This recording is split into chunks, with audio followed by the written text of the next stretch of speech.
This program was first broadcast on Canterbury's access media station, Plains FM, and was made with the assistance of New Zealand On Air. It's time for Emergence News on Plains FM 96.9, citizen-made radio.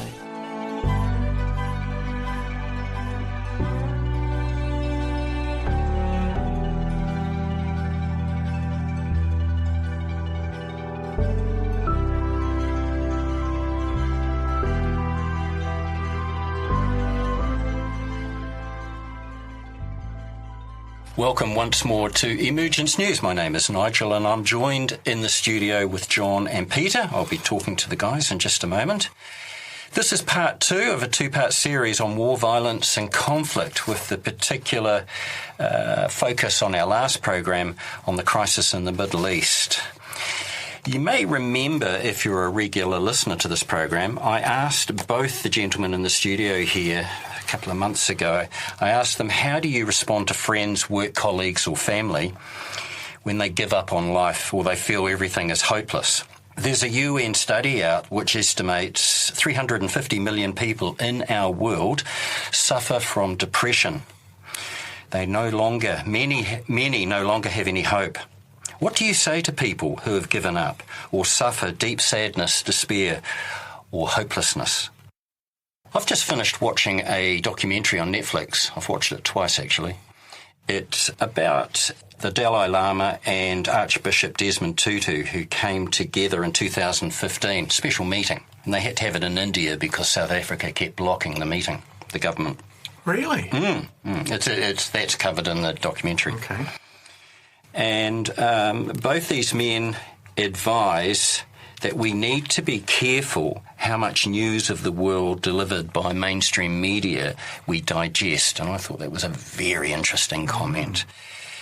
The program is about joy and how do we rise above suffering and develop harmlessness. The Dalai Lama says inner spirit or warm-heartedness makes the difference. Desmond Tutu says become a prisoner of hope. What an incredible statement. Yeah, really become nice. a prisoner of hope. He says we are all human. Feelings of calmness, hope and serenity do not come ready-made from heaven. That's not bad coming from a Christian. Desmond Tutu says through the practice of prayer or meditation or both, compassion grows like muscles that have to be exercised. Although there is a rise of fascism in many countries, also far-right political thinking, it is to do with the collapse of the old ways and the beginning of the success of the new. And these men say the storm is nearly over. It will lose its intensity, but we do need to work hard. So, Peter, today you're going to look at the forces of light, that battle versus the dark ones. The dark forces. Indeed. Okay, we're going to come to you in just a moment. And what are you going to look at later on, John? Well, it's interesting that that's what Peter's going to look at, because one of the things that I've pulled out of the work I did last week is Benjamin Crem's take on, his master's take on that very thing. So cool. If I get a chance on this program to say something, unlike poor old Peter who got sidelined completely on the last program. If I get a chance, I may come back to that. I've got to talk to my agent. Yeah. And look, just before we cross to Peter, if you're interested in that documentary, it's screening on Netflix currently. It is a documentary on the historic meeting 1 week in spring 2015 between Desmond Tutu and the Dalai Lama. And the documentary is titled Finding Happiness in Troubled Times.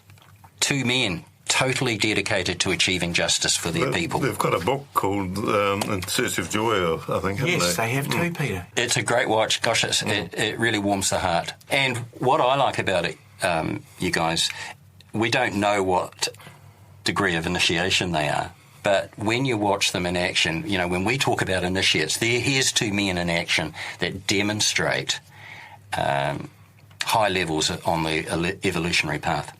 All right, Peter? Thanks very much. Over to you, sir. The forces of light battle the dark ones. The dark forces work through those with little love for their fellow men. And these old men with hate in their hearts will die out and be replaced with young people who don't have separation as their modus and embrace brotherhood and the fact that we are all children of the one God. The new Aquarian energies of synthesis and brotherhood of the powerful ray 7 will end the sixth ray with its devotion and fanaticism, and not before time, in my view. The Lord of Love, our beloved Maitreya, will step forward in the near future and raise humanity's awareness for the need for peace. And if we are to progress, DK says, I have already written about the fivefold streams of energy, which is today in conflict with the forces of light, so-called.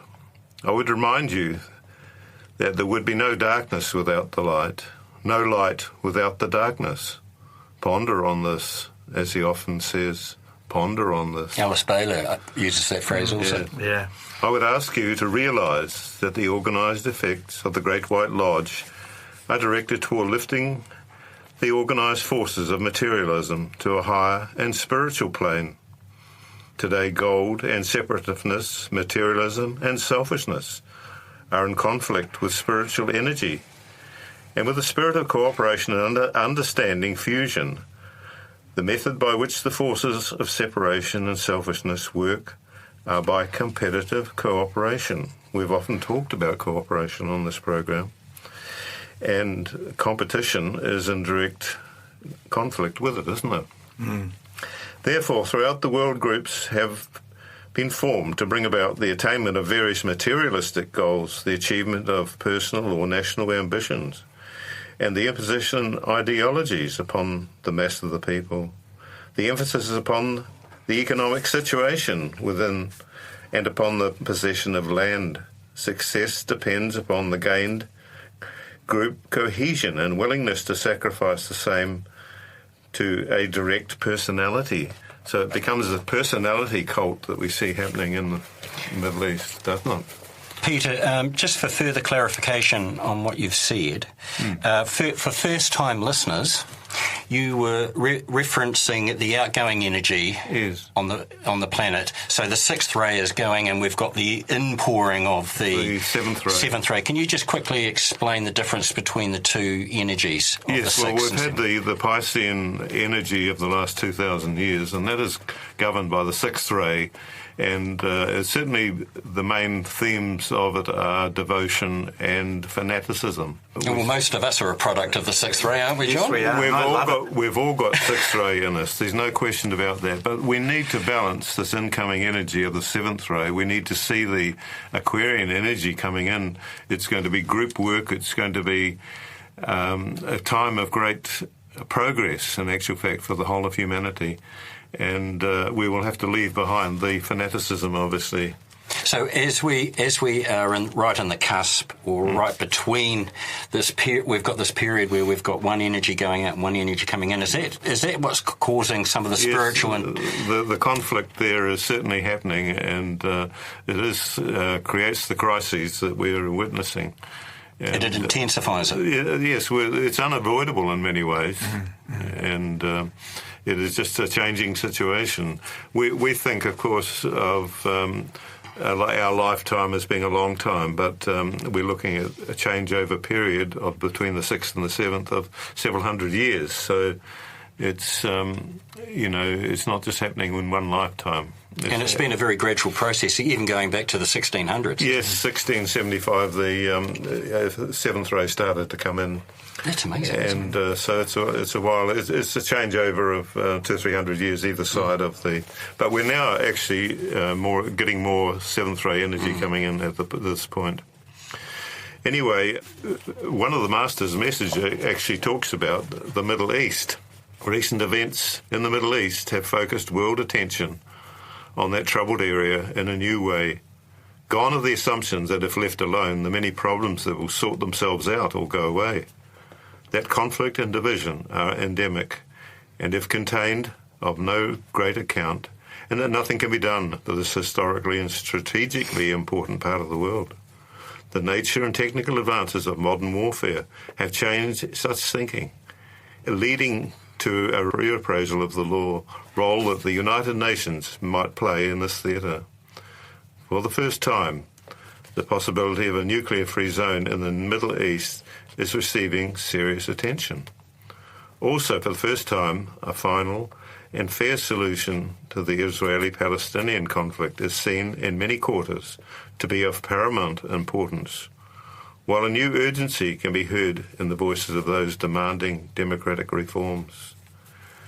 Herein lies the challenge and the opportunities for the community of nations to address these many problems with energy and wisdom. Gone are the days when laissez-faire will suffice to keep under control the many warring factions and interests which struggle for supremacy. The international community must accept responsibility for maintaining peace and prosperity in the region, must use its newfound authority to bring to the negotiating table the representatives of the various people, and must guarantee the implementation of the compromise agreements which would follow serious negotiations. Only thus will fair and lasting solutions be found and true peace restored. The time is ripe for such action. The time has come to lift forever the dark clouds which for many years have menaced world peace and which today literally darken the sun.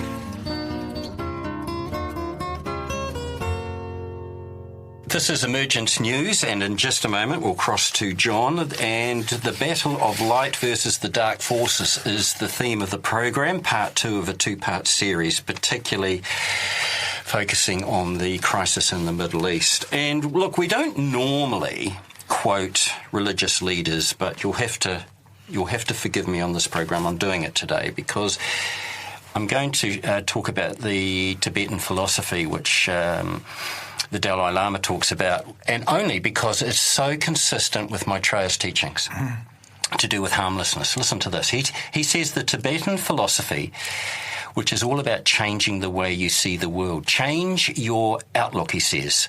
Instead of resentment and bitterness, reframing can help us. It can liberate us. The Tibetan saying, wherever you received much love, that's your home. That's worth pondering. During your lifetime, and let's say 100 years, that short period should not create more problems on this planet. And that, as far as I'm concerned, exemplifies Maitreya's teaching on harmlessness, doesn't it? It's just so consistent with that theme. Over to you, John. Okay, well, last week's program I talked about an article off the Share International website, Aiding the Cause of Peace. And I picked it up because it's tied into our story over the last 2 programs about Gaza, Palestine, Israel. And also it dovetails nicely with what Peter was talking about, the forces of light, the forces of darkness. So Benjamin Creme talked about what can be done to stabilise a dangerous situation. How can the nations keep America in check? Because he's talked about this international kind of view that America has, that it has its fingers in nations all over the world, whether that's to do with wealth acquisition or whether it's to do with dominance. And so Benjamin Creme has come back and said, well, Benjamin Creme's master has said, firstly, the world must realise the true nature of the problem. The USA today is led by men responsive to a nefarious energy which prompts their actions and puts peace in jeopardy. Now, this was back in 2003. The master goes on to say, it stimulates the glamour for power of an international extent and threatens the peace of the world. It has, and he's talking about this energy, outposts in Israel and Eastern Europe, Israel being the major focus. This destructive energy derives, though in diminished potency, from that which plunged the world into chaotic war during the 20th century and which men thought was safely put to rest. So he's going back to humanity as energy, and the microcosm and the macrocosm. And so what he's really saying is what we're seeing in the Middle East today 20 years after this article was written, still hangs on that energetic picture that we call humanity and how we manage this planet. And the energy that was present in Europe during the 1918 through to 1945, which the masters see as one conflict, not two conflicts, is still around and is still manifesting everywhere, isn't it? And it's still finding a place to rest. And so the answer, therefore, is how necessary it is for there to be peace in the Middle East, how necessary it is that the Palestinians have true justice and a viable homeland. This is the most important problem facing men today.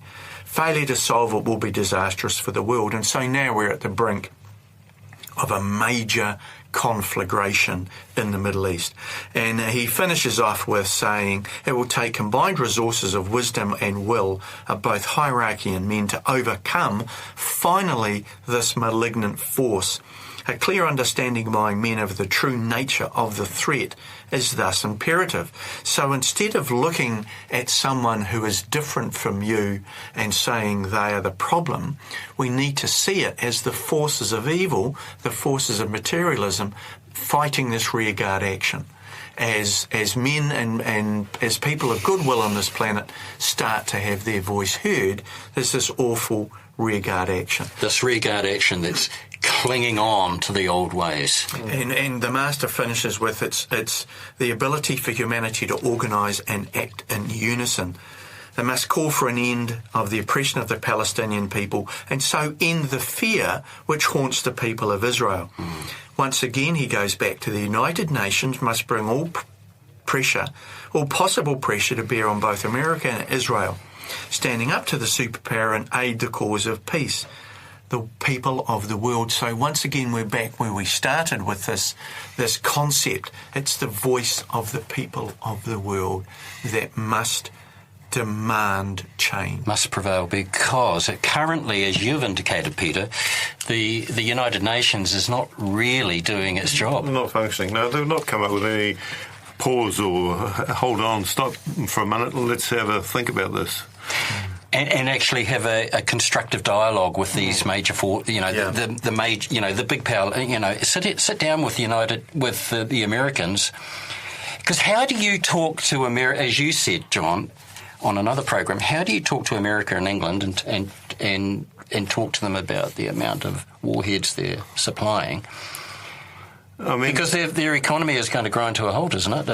If they change their ways, what are we going to do? It's such a big part of the global economy. American people must be embarrassed by their government's actions. I think, if we looked at the numbers who voted for Donald Trump, it was over 50%, wasn't it? I think there's a huge number of Americans that probably think and support what Israel's doing. But I also think there's an equally large and slightly bigger population of the American population that are embarrassed. But they don't have a unified voice. And I think it's this unison that Maitreya and the Master and Benjamin Creme go back, is that we cannot solve these problems in isolation. The environmental issues, the economic issues, starvation, pollution, we can't solve these things in isolation. It has to be a planetary approach, and therefore it has to be a planetary approach to our addiction to violence. Because it is an addiction. It's an addiction to violence, and it is big business. And we are still recruiting young people all over the planet to jump on a plane and go somewhere else and hurt somebody that they've never met.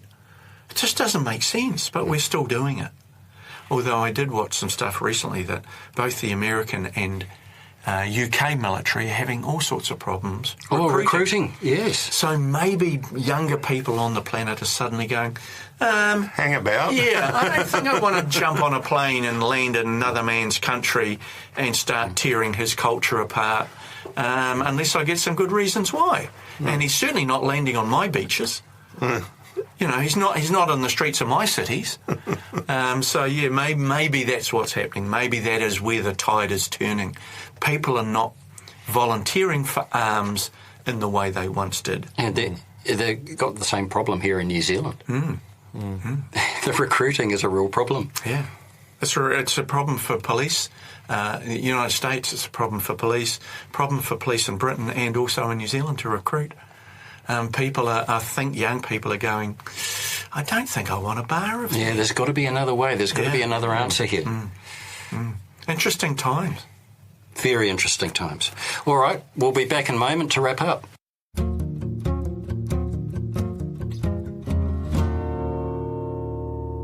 This is Emergence News, and just before we wrap up, John, we better get an update on your ribs. How are you going?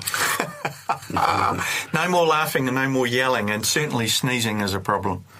But otherwise, I'm fine. Thanks, Nigel. Very good. Okay, now you've got a library of articles. Yeah. Yes. Well, you've got some suggested reading for us. Well, I guess what I'm trying to do is push, in a subtle and cunning way, our readers towards the Share International website.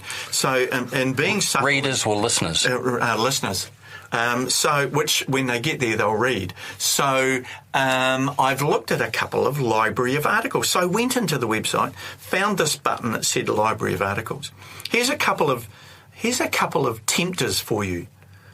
He Walked the Americas by Lucille Taylor Hampson, which is something that Peter covered. I was just going to say, that sounds familiar, Peter. Yes, and apparently Jesus spent time with the Chippewa tribe in Michigan, and also is recorded in Polynesia, Peter, I believe. In the Pacific. Yeah. In the Pacific. And the article talks about Jesus taught the American Indians in the 6th and 7th century, and he also predicted a great teacher coming from the East. So that was super interesting. Another one I picked up under that title, Library of Articles, Basic Income for All, a Spiritual Act. They've done some research. I love it when people do research. Oh, the UBI. On the UBI. Physically, when everyone receives a basic income, people will not need to worry about getting enough food, clothing and housing. The basic necessities of life will be ensured. Emotionally, receiving an income improves the quality of life for all. Poverty, on the other hand, leads to fear, stress, sense of powerlessness, shame and feelings of inferiority.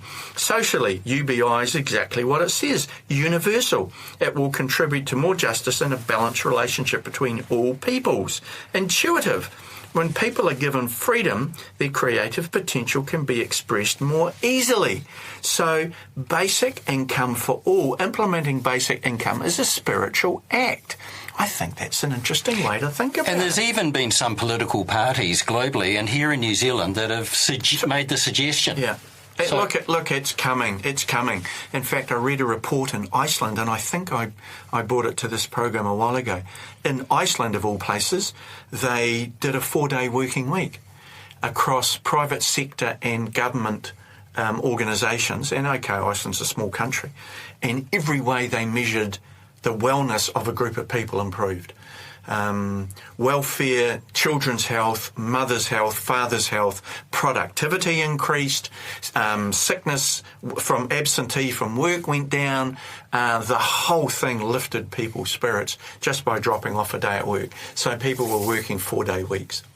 Interesting stuff. Great idea. We're not built for the 40 hours for 40 years and then you go into a paddock somewhere and eat grass. Just not built for it. This is Emergence News, and we've been talking about the battle of light versus the dark forces, and we're just about winding up part 2. And a couple of years ago, I think we did a program where we focused in on Maitreya's message number 11, and Peter, you're going to touch on that message now. Yes, so well, actually, I'm just going to carry on with the Master's message on the Middle East to finish that off, Nigel. He talks about reaching agreements and implementation of actions will not be easy. No simple solutions stand ready to hand. Many will depend on the readiness of the various contenders to look with realism at the future prospects of the region without far-reaching changes of approach. A stark and bitter future indeed would follow their refusal to address the problems with wisdom and goodwill. The time is not far off when wiser minds than those now grappling with the situation may offer their advice. The long withheld hand of the hierarchy may soon be extended openly in aid. With this in mind, we may look more hopefully to the future of this long-suffering portion of the world. and see a new light scatter the dark clouds of hatred and war. In recent weeks, the Master Jesus has appeared in vision to the soldiers in both warring sides, each claiming his appearance as a blessing on their cause. Soon, Maitreya himself will appear to many and proffer his assistance. His guidance, if followed, will lead the world back to sanity and safety, and open the way for the demonstration in the Middle East of the rightful brotherhood of those now divided and estranged. All this information can be found on the Share International website, www.share-international.org, and also don't forget the podcasts, which are available on the Plains FM website. We welcome your comments, questions and feedback. Please contact us at emergencenews@gmail.com.